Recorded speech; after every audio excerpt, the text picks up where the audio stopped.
আসসালামু আলাইকুম রহমতুল্লাহি ওয়া বারাকাতুহু। প্রিয় ভাই বোনেরা, আজ আমি যে বিষয়টি নিয়ে আলোচনা করব সেটি হলো রমজানের প্রস্তুতি এবং রমজান মাসে করণীয় বিষয়।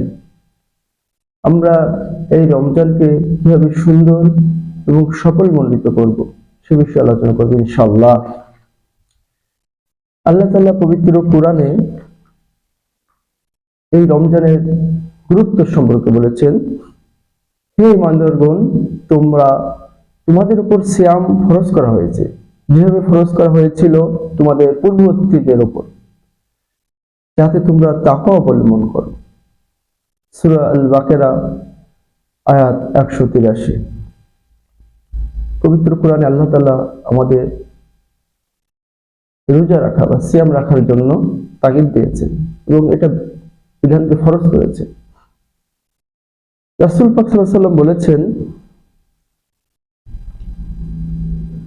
যে যে ব্যক্তি ঈমান শোক পুণ্যের আশায় রমাদানের সিয়াম পালন করে তার পূর্বের গুনাহ ক্ষমা করে দেওয়া হয়। এটা সহিহ বুখারী হাদিস নম্বর 38।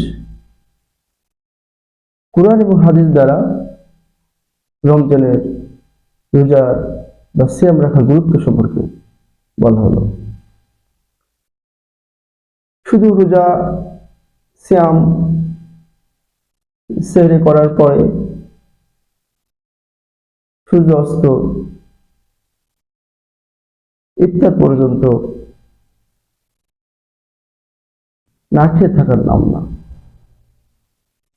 সিয়াম বিরত থাকার বিষয় হলো প্রতিটা খারাপ কাজ থেকে। রাসূল সাল্লাল্লাহু আলাইহি ওয়াসাল্লাম বলেছেন, যে ব্যক্তি মিথ্যা কথা ও কাজ বর্জন করেনি তার এই পানাহার পরিত্যাগ করাই আল্লাহর কোনো প্রয়োজন নেই। সহিহ বুখারী হাদিস নম্বর 1903। শুধু রোজা রাখলে হবে না, আমাদের প্রতিটা বিষয়ে খেয়াল রাখতে হবে। টোটাল মানুষের একটি রোজা পূর্ণ হয় তার শরীরের প্রতিটা অঙ্গের রোজা পূর্ণতা। চোখের রোজা, হাতের রোজা, মাথার রোজা, মানে চিন্তার রোজা, চলাফেরা টোটালটা যদি সুন্দর হয়, জবানের রোজা, তাহলে সেই মানুষটার রোজা পূর্ণ হয়। আমাদের এই রমজান মাসের কিছু করণীয় এবং বর্জনীয় বিষয় আছে, যেগুলো অবশ্যই আমাদের পালন করা অত্যাবশ্যকীয়। করণীয় বিষয় হচ্ছে, এক, আল্লাহ তাআলার উপর পূর্ণ আস্থা রেখে রমজানে রোজা রাখা। সালাতগুলো, নামাজগুলো সুন্দর করে ধীরে স্থিরভাবে আদায় করা। কোরআন পড়া। অবশ্যই আমাদের পবিত্র রমজান মাস কোরআন নাজিলের মাস। এই মাসের গুরুত্ব কোরআন নাজিলের প্রেক্ষাপটে হয়েছে। এজন্য পবিত্র কোরআন আমাদের অবশ্যই প্রতিদিন এক পারা করে পড়ার চেষ্টা করে এবং পড়া অবশ্যই পড়া, এবং সাথে সাথে এই এক পারা আমরা কি পড়লাম সে অর্থ বুঝে পড়া। তাহলে আমাদের তেলাওয়াত করার পাশাপাশি আল্লাহ তাআলার এই মহামূল্য কোরআন আল্লাহ তাআলা আমাদের কি জন্য নাযিল করেছে এই বিষয়টি রমজান মাসে পূর্ণ এক মাস আমাদের জানা হয়ে যাবে ইনশাআল্লাহ। এক পারা করে প্রতিদিন পড়ার যে কোনো সময়, এটা নির্ধারিত সময়, এবং ওই এক পারা কি পড়লাম ওর বাংলা অনুবাদ আমাদের জানার চেষ্টা করা এবং পড়া। তাহলে এক পারা টোটাল কোরআন পড়া এক পারা করে প্রতিদিন, এবং যে কোনো এক সময় এক পারা পড়া, এবং যে কোনো এক সময় ওই এক পারা কি পড়লাম বাংলা অনুবাদ জানা। আর যারা কোরআন পড়তে পারে না তারা সম্পূর্ণ মনোযোগ সাথে তেলাওয়াত শোনা, শ্রবণ করা।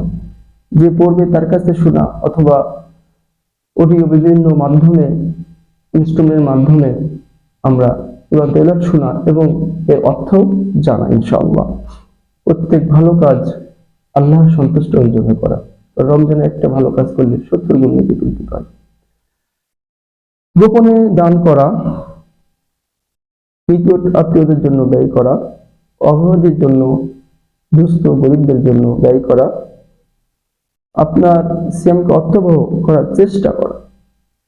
চোখের পর্দা করা, দিনমজুর সাধারণ মানুষের চেয়ে সালাম দেওয়া, অধীনস্থের প্রতি সদয় হওয়া, তাদের কাজের ভারকে হালকা করে দেওয়া, স্বাস্থ্যসম্মত ইফতার করা, অতিভোজন পরিহার করা, সাহরিতে একটি হলেও খেজুর পান করা।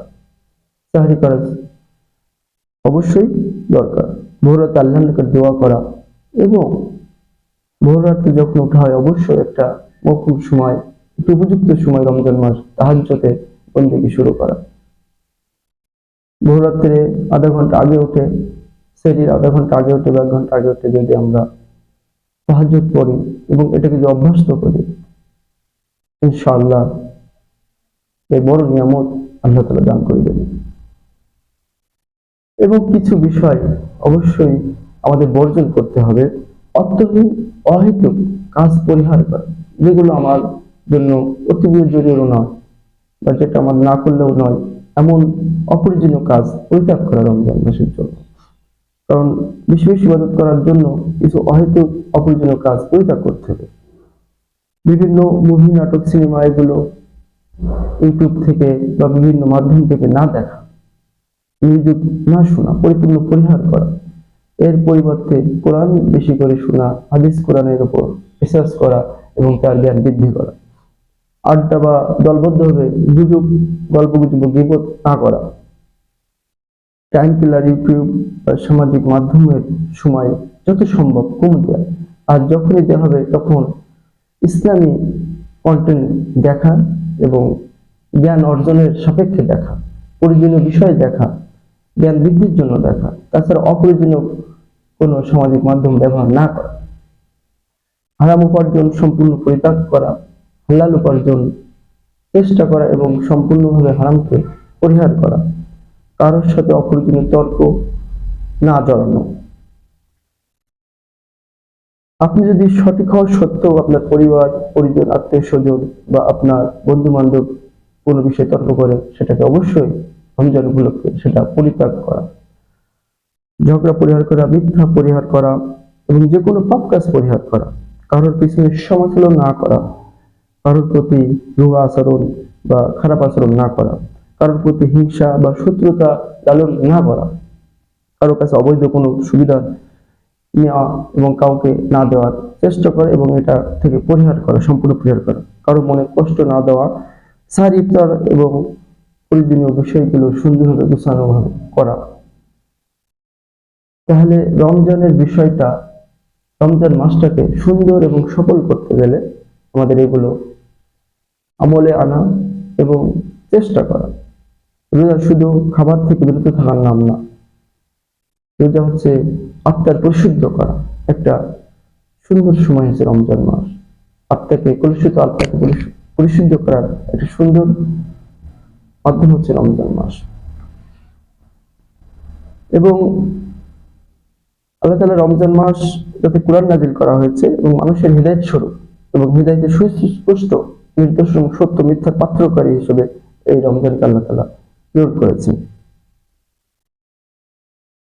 বেশি বেশি জিকির করা, সুবহানাল্লাহ, আলহামদুলিল্লাহ, লা ইলাহা ইল্লাল্লাহ, আল্লাহু আকবার, বেশি বেশি পাঠ করা।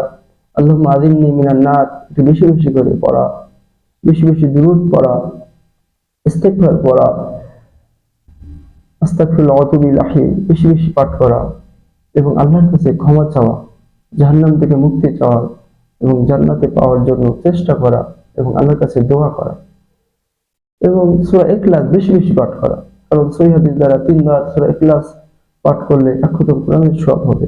এজন্য আমরা যখন কাজের মাধ্যমে বা কোনো কাজে আমরা আছি, তারপরেও কিছু সময় ফারাক করে সূরা ইখলাস পাঠ করা, কারণ একবার পড়লে 1 খতম কোরআন শরীফ হয়, তাহলে রমজানে সেটা 70 গুণ বৃদ্ধি পায়।